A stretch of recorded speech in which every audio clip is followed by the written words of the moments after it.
guys! Ayan, kauwi ko lang, mainit-init pa kagagaling ko lang sa school. Nagsundo ko ng mga bata. Pero kanina, bago ko sunduin yung mga bata, nagpunta ako kay Ate Mildred para kunin tong mga items na pinadala nila from Pinas. Pasensya na kayo sa eye bag ko. Ang laki ng aking eye bag. So, ayun guys, na-excite ako kasi andito na yung pinakaantay ko guys. Alam niyo naman, kahit na ganito na yung edad ko, ayan, at 39, ayan, 39 na ako guys. First time kong maging fanny ba. Siguro dahil nasubaybayan ko yung journey ng mga bagets, kaya ganito ako ka-solid sa pagiging fanny or pag-stand sa iniidolo kong grupo guys, which is Horizon. So, sa mga hindi nakakilala sa kanila, siguro hindi ko na elaborate pa, hindi ko na ikukwento sa inyo sa sila nang galing. Ayun, basta Horizon, search nyo sa TikTok, sa YouTube. Yun, nandun sila halos lahat. Nandun yung journey nila, mga pinagkakabisihan nila, makikita nyo doon lahat. Pero yung masasabi ko lang is, all Filipino group sila guys. So, sila lang talaga yung sinuportahan ko ng grupo. And, lagi kong sinusubaybayan. So, hindi ko alam pa, siguro dahil feeling ko nakaka-feeling ba yung pag-stand ko sa kanila at saka parang nadala ako sa kwento ng mga bata. So, kaya rin ako ganun katutok sa kanila. So, ayan, tigilan ko na yung pagsasalita ko about them. Kaya rin ako na-excite kasi guys, merong nagbigay sa akin na co-anchor ko. So, anchor kasi tawag sa fandom ng Horizon. So, nakilala ko siya sa GC lang guys.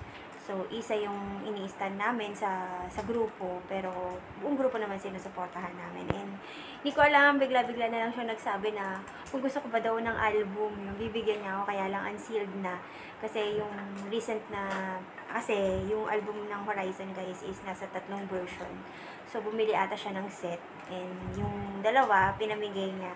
So, swerte ko dahil ako yung napili niya na mabigyan guys. Hindi ako makabili ng album guys. Kasi una, nag-asa ko from Korea, papunta dito sa Nepal guys. Diyos ko, shipping fee pa lang.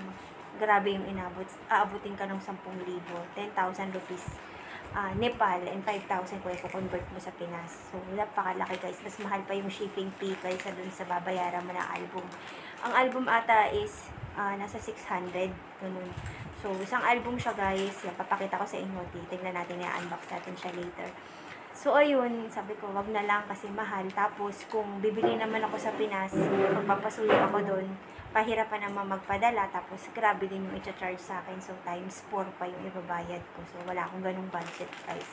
Sabi ko, titiisin ko na lang. Manunod na lang ako sa mga YouTube, ganyan. Pa-follow ko na lang sila kung nasaan man sila. Pero, ayun, thankful ako kasi, guys, yung co-anchor ko, isa ring yun, fanatic din ng Horizon. Yun. Sabi, in-offer niya sa akin na bigyan niya nga daw ako ng isang set. So, sobrang saya ko. Hindi ko na babanggitin yung name niya kasi ayaw niyang pabanggit yung name niya. Pero super thank you sis sa bigay mo sa akin. Sobrang nakakatawa. Ayan, bilang fanay, sobrang saya-saya ko. So, ayun, i-unbox natin siya. Later, guys, papakita ko sa inyo. Pero, bago yung album, guys, pakita ko muna sa inyo kung ano yung pinadala ng ate ko. So, sabay-sabay nating i-unbox. Kasama ng mga bata. Kasi alam ko para sa mga bata lang yung mga nandito, guys. So, ito, guys. Ito yung padala from Pinas. So, yan. Open natin siya, guys. Hindi ko pa nakikita. Pero, nakikita naman ko ano yung mga nasa loob, guys. Sabi ko kay ate, wag na siyang magpadala ng marami kasi nga, konti lang yung kayang dalhin ni Ate Mildred kasi marami rin siyang iuwi galing ng Pinas guys. So, yun, sabi ko mga 1 kg nga lang sabi ko eh. Hindi ko alam kung ilang kg ito. So, ayun. So, ito yung una niyang pinadala guys. So, ayan, sinigang mix. Sabi ko wag na magpadala ng sinigang mix kasi last time may nagbigay na din sa akin. So, okay na to kahit isa lang. So, yan. Tapos, nagpadala siya ng, ayan, yung pinire-request ko gulaman. Yan, gusto ng mga bata. Ayan, guys. Merong chocolate. Merong buko pandan. So, yan. Mr. Gulaman. Ano pa? Yan, chocolate ulit sa mga bata. And, buko pandan ulit. Ayan. Tapos, mostly sa mga bata ko, guys. So, yan. Nagbigay yung pamangkin ko sa mga pinsan niya. Ayan, headband. Galing ng Pinas. Ang ganda, guys. Ang cute! Ang ganda-ganda! So, sino may sa purple? Si Rishika, diba? So, pink si Ria, purple si Rishika. So, may purple ka na. Ibigay mo na rin. So, purple naman yung purple naman kay Ria naman. Tapos, yung green na. Wala ka pang green. So, yan, isa pa. Oh, green naman. Ang cute! Cute! Ayan. Headbands. Mga bata, guys. Tapos, ano pa itong pinaganda? Puro nga talaga sa mga bata, guys. Oh, kasi dito, guys, yung mga clips, mahal. So, sabi ko, padala niya yung mga anak ko ng mga clips. So, yan, iba-ibang clip, guys. Ang cute. Ayan. Maputol, itabi mo yan. Tapos yan. Nagbigay naman yung pamangkin ko ng mga accessories para naman sa tita nila. Siyempre para sa akin. Sabi niya, mayroon daw. So, as usual, meron pa rin sa mga bata. Ayan, ponytail ulit. Baka na. Ito yung maingay. Purple. O, ayan. O. Ay, naku. Paano ko ipapakita? Ayan, na-excite yung mga bata. So, ayan. So, para sa nanay, ayan. Ay, pwede rin sa mga bata, guys. From Broadway Gems. Binili niya sa Broadway Gems. Ayan, ganda. Oh, heart. Nahikaw.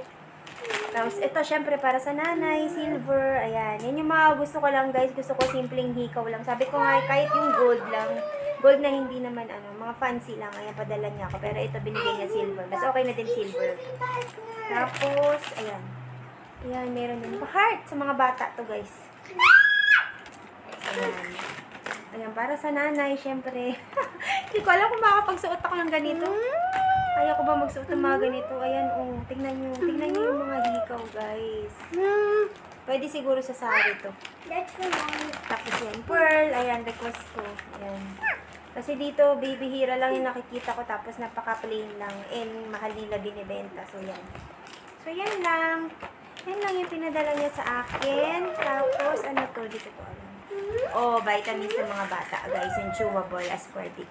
Yan, para sa mga bata. Meron naman dito, guys. Pero, syempre, iba pa rin sa Pinas talaga. So, yan. 60 ata to. So, parang isang buwan ng mga bata. Kasi, tig 30-30 sila, diba? So, yan. So, yan yung vitamins. Thank you, ate. Vitamins like what you are using. So, ito naman. Ito lumang mga damit na to, guys, na paglumaan ng pamangkin ko. Pero, ginagamit niya pag mga costume. Yung mga pa-costume. So, yan. Chinese. Yan. Diba? Talagang alaga pa yan ng ate ko, guys. So, marami pa nga mga damit sana na napamanahan, mapapamanahan sa mga bata. Kaya lang problema ko yung mga magdadala, guys. So, mahal naman kung ipapadala ko, diba? Tsaka, hindi rin nila madadala kasi sobrang dami din. So, kung ipapadala naman through courier, mapapamahal din ako. So, di ko alam. Tingnan na lang natin, guys, kung paano gagawin. Sana makauwi ako. Pag uwi ko, dadalhin ko lahat yun. Tapos, ito yung request ko.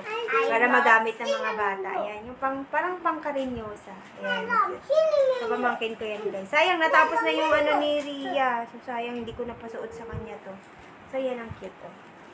Pangkarinyosa. Meron ng si Rishika. Gagamitin. So, yan lang, guys. And the rest, yung album. Yan, andito na, guys, yung album ng Horizon. So, isa-separate vlog ko na lang to, guys. Sa susunod kong vlog. So, dito ko na-end yung vlog ko, guys. So, ayun, sa susunod na vlog, guys. Kita-kits ulit. Maraming salamat sa pagnood. Bye!